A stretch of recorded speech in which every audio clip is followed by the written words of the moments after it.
Sienna Zafira, bangun. Suara melengking mama membuatku seketika terbangun dan duduk tegak.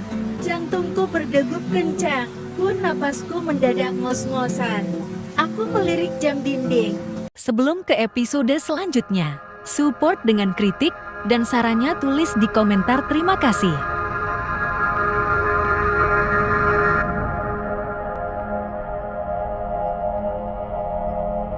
Lalu tidur lagi, begitu melihat jam masih menunjukkan pukul 6:05. Sienna apa sih, Ma? Aku bangun lagi, lalu melompat turun. Aku membuka pintu, kini tampaklah Mama yang sedang berkacak pinggang. Dibangunin dari tadi juga. Ma, ini hari liburku. Semalam aku baru pulang jam 11:30. 3 hari aku tidur di rumah sakit, loh. Kenapa Mama tega banget bangunin aku sepagi ini? Kamu dikerjain sembilanku lagi? Enggak, kemarin ada kecelakaan beruntun. Banyak banget korbannya. Belum sibuk sampai tengah malam. Justru seniorku baik, nyuruh aku pulang karena sebelumnya aku udah stay di rumah sakit. Padahal udah bukan shiftku lagi. Mama menatapku dari atas sampai bawah. Tampak prihatin. Tapi kamu udah janji mau temenin Mama ke kondangan. Kakakmu nggak bisa karena dia ada acara. Acara apa sih? Perasaan acara mulu manusia itu. Penting. Dia lagi kerjain penelitian lanjutan sebelum residen. Lagian kamu udah sanggup waktu itu kalau papa. Sih, Ma, kenapa harus aku? Papamu ada operasi besar hari ini. Mama nggak mau ganggu. Nanti fokusnya kepecah. Ya udah, bentar. Aku masuk kamar lagi dan Mama menyusulku. Beliau mengusap kepalaku beberapa kali. Gini banget jadi anak kos. Sabar ya, sayang. Dengan mata masih setengah merem, aku menatap Mama. Ma, bisa atau enggak Mama pergi sendiri? Mama maunya sama kamu. Oke, sama aku. Tapi ini masih jam 6. Acara masih nanti kan? Kita harus ke sana awal karena diminta ikut saksiin akad. Ya ampun, Ma. Wajib banget. Apa? Ikut akadnya? Yang nikah anak teman dekat Mama? Sen, Mama enggak enak kalau udah datang awal. Acara jam 8. Tidur 15 menit lagi dan mak. Les. Mama akhirnya mengangguk. Ya udah, tapi beneran 15 menit. Nanti kalau udah 15 menit, Mama bangunin lagi dia. Begitu Mama keluar dan menutup pintu, aku kembali merebah di ranjang. Bukannya tidur lagi, aku malah melamun sembari menatap langit-langit kamar Argen. Aku meremas pelan rambutku, kapan penderitaan ini akan berakhir? Padahal sudah sejauh ini, tetapi aku masih saja sering bertanya pada diri sendiri. Apa aku mampu menuntaskan semuanya sampai akhir? Bertahan dengan kehidupan zombiku 1,5 sampai 2 tahun ke depan? Rasanya sungguh seperti akan gila. Makan tidak teratur, tidur lebih tidak teratur lagi. 2 hari yang lalu aku bahkan tidak tidur sama sekali. Badan rasanya remuk redam. Mood juga rasanya hancur lebur. Harusnya aku sudah memprediksi ini sejak awal masuk jurusan kedokteran. Tetapi aku tidak menyangka kalau kenyataannya akan separah ini. Aku melirik jam dingin, lalu bangun. Aku tidak jadi tidur lagi, melainkan bergegas menuju kamar mandi. Rasa kantukku sudah hilang. Lebih baik aku berendam di batu untuk mengurangi rasa pegang di sekujur badan. Mama kenapa senyum-senyum mulu? Tanyaku ketika aku dan Mama sudah dalam perjalanan menuju lokasi kondangan. Saat ini masih pukul 7:15. Jadi masih ada waktu sampai acara dimulai. Kebetulan, lokasi juga tidak terlalu jauh. Mama lagi bayangin kakakmu nikah. Nanti Mama gendong cucu. Duh, senangnya. Omo, masih jauh. Bukannya udah Mas Arfad? Mama menulis. Belum suruh lamar mana? Dan nanya, emang beneran udah? Harusnya udah. Waktu dia ke Jogja itu, Mama sempat lihat dia bawa cincin. Ya baguslah. Lekas ada pawang betulan. Biar nggak kres lagi. Mama tertawa. Kamu benar. Berselang beberapa saat, akhirnya aku dan Mama tiba di lokasi akad. Akad akan dilangsungkan di salah satu hotel ternama di Bintaro. Aku sudah lama sekali tidak menginjakkan kaki. Biasanya juga jam 9 baru dimulai. Itu juga kalau nggak molor. Yang mana Mama tahu. Undangannya jam segitu. Kondangan kali ini, aku sengaja mengenakan kacamata Benny yang memang sering kubawa kemana-mana. Tujuannya satu, yakni untuk menyamarkan area bawah mataku yang pasti sedikit gelap karena kurang tidur. Aku tidak ingin orang lain menyadari ini. Aku juga tidak ingin dikira penyakitan karena tampak pucat. Sebenarnya, wajah aku sedang malas dan bisa ditebal. Yang penting tidak tampak seperti orang sakit saja, itu sudah cukup. Padahal belum lama, sejak pertama kali aku mulai kelas, tetapi efeknya sudah seperti ini. Entah karena aku belum sepenuhnya adaptasi, atau memang jadwalku saja yang terlampau gila. Selama di lokasi akad, aku banyak melamun.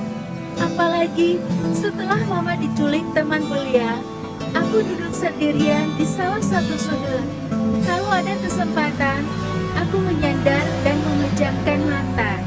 Bagiku, tidur 5 menit saja sudah sangat berharga. Aku yang baru saja memejamkan mata, seketika terjaga begitu mendengar deheman agak keras. Aku menoleh. Ternyata di sebelahku sudah duduk seorang laki-laki. Dia juga mengenakan kacamata sepertiku. Aku tidak menggubris keberadaannya dan memilih untuk kembali memejamkan mata. Kupikir aku bisa tidur, tetapi ternyata tidak. Laki-laki di samping membuatku kurang nyaman.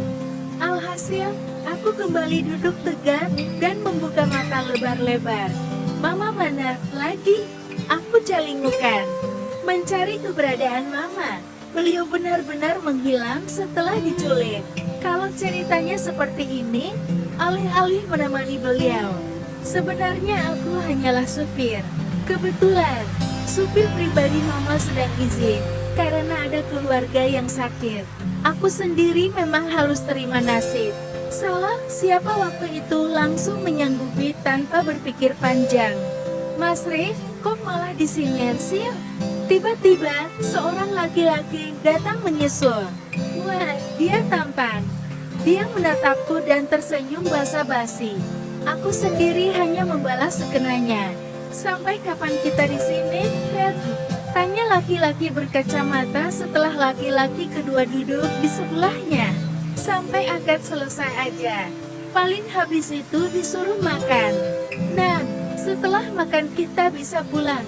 Oke. Ketika suasana agak hening tiba-tiba terdengar bunyi perut. Aku mendelik lalu mengerjap. Itu adalah bunyi perutku. Dua laki-laki itu juga kompak menoleh baknya lapar. Tanya laki-laki kedua dengan intonasi yang sangat ramah hanya sedikit. Aku balik badan, lalu memukul kening berulang kali. Aku memang lapar karena terakhir makan sudah kemarin siang. Mau saya ambilin makanan, Mbak? Di sana ada banyak. Aku buru-buru menggeleng. Enggak, Mas, enggak usah. Terima kasih. Karena malu, aku berniat untuk lekas pergi. Kemanapun boleh, asal menjauh dari mereka. Namun, karena terlalu buru-buru, aku tidak sadar kalau dressku nyangkut alhasil. Gasku robek panjang bersamaan dengan aku yang berdiri dan melangkah pergi. Ayah, aku langsung balik badan dan menutupi pahaku. Kenapa robek sih? Harga doang mahal, tapi kainnya murahan amat. Aku langsung mendelik ketika sadar kalau dua laki-laki tadi menatapku. Lagi-lagi, laki-laki kedua menunjukkan kepeduliannya. Dia sigap berdiri hendak menolongku. Enggak perlu, Mas. Enggak perlu, ucapku sambil menggeleng. Sebelah tanganku juga terulur seolah menghentikannya. Saya bisa atasi ini dengan cara Itu suara laki-laki berkacamata. Maksudku laki-laki pertama. Dia masih duduk tenang di kursinya. Iya, pokoknya bisa. Tiba-tiba, dia berdiri dan pergi begitu saja. Mas Rike, mau kemana? Teriak laki-laki kedua agak lantang. Namun, suaranya tidak sampai membuat orang lain terinterupsi karena suasana sekitar sedang ramai. Bukan, apa perlu saya lapor ke yang punya acara? Kebetulan, mereka masih saudara saya. Biar mbaknya dicarikan baju ganti. Gimana? Enggak usah, Mas. Yang punya acara juga masih teman mama saya. Oke. Tapi beneran enggak, Pak? Enggak, Papa. Terima kasih banyak atas kepeduliannya. Aku tersenyum sebisanya. Saya permisi dulu. Oh iya, aku memegangi dressku yang robek, lalu jalan cepat menuju kamar mandi terdekat. Selama jalan, aku terus ngedumel, ya soal dress, juga soal laki-laki empati itu. Semoga mas-mas kedua dapat istri cantik, baik hati, enggak sombong, dan suka menabung.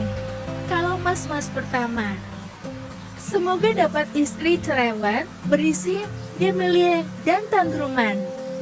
Ini adalah doa yang kupanjatkan tulus dari hati. Sekalipun laki-laki kedua tidak jadi membantuku, setidaknya dia menunjukkan kepeduliannya. Tidak seperti laki-laki pertama, dia pergi begitu saja, seolah-olah tidak peduli kalau ada orang yang sedang terkena musibah. Untuk beberapa waktu lamanya, aku mengurus pakaianku, mulai dari menghubungi mama, sampai mendapatkan dress baru. Untungnya, semuanya bisa cepat. Kebetulan, ada toko baju terdekat yang sudah buka. Katanya akad jam 8. Mana? Udah jam setengah 9 lebih pun belum mulai.